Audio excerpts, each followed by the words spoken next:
সর্বশ্রেষ্ঠ মাস জিলহজ মাসের এই ফজিলতপূর্ণ আলোচনা করতে গিয়ে আমার রাসূল আকরাম সাল্লাল্লাহু আলাইহি ওয়াসাল্লাম হাদিস শরীফের মধ্যে বলতে লাগলেন আন আবি সাঈদ আল-খুদরি قال رسول الله صلى الله عليه وسلم في حجة الوداع ألا إن أحرم الأيام يومكم هذا وإن أحرم الشهور شهركم هذا উচ্চাওয়াজ বলুন সুবহানাল্লাহ। আর রাসূল আকরাম সাল্লাল্লাহু তাআলা আলাইহি ওয়াসাল্লাম বিদায় হজের ভাষণের মধ্যে ভাষণ দিতে আমার রাসূল আকরাম সাল্লাল্লাহু তাআলা আলাইহি ওয়াসাল্লাম বলতেছেন, জেনে রাখো ও আমার উম্মতরা, শুনো জেনে রাখো তোমাদের দিবসসমূহের সর্বশ্রেষ্ঠ দিবস এই মাস, তোমাদের মাসসমূহের সর্বশ্রেষ্ঠ মাস।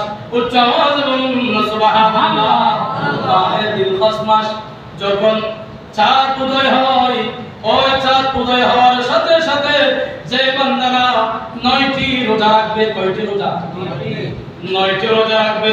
ঈদের দিন তো রোজা রাখা যায় না, এটা হারাম। ঈদের দিন রোজা রাখা কি হারাম।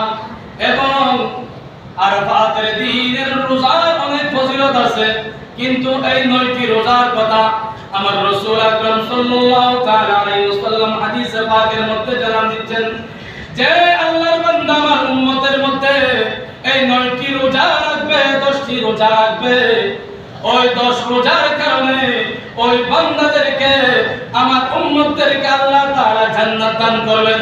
উচ্চ আওয়াজে বলুন না সুবহানাল্লাহ। কয়টি রোজা? 10 এবং 9টি রোজার কথা বলেছেন হাদিসে পাকের মধ্যে।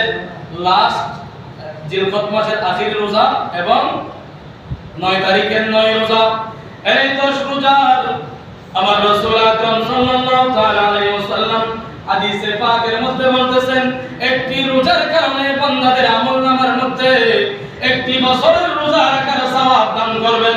উচ্চ আওয়াজে বলুন সুবহানাল্লাহ।